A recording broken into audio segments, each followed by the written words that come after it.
วันนี้เราจะมาขายกับจาระบีกันนะครับมีแบบเล็กขวดกระปุกละ70 บาทส่งฟรีอันกระปุกใหญ่170ค่าส่ง40ใช่ไหมถูกแล้ว ใช่ ถ้าสนใจ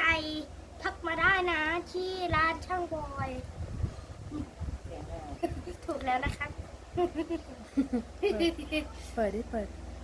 นี่เปิดไม่ออกอ่ะ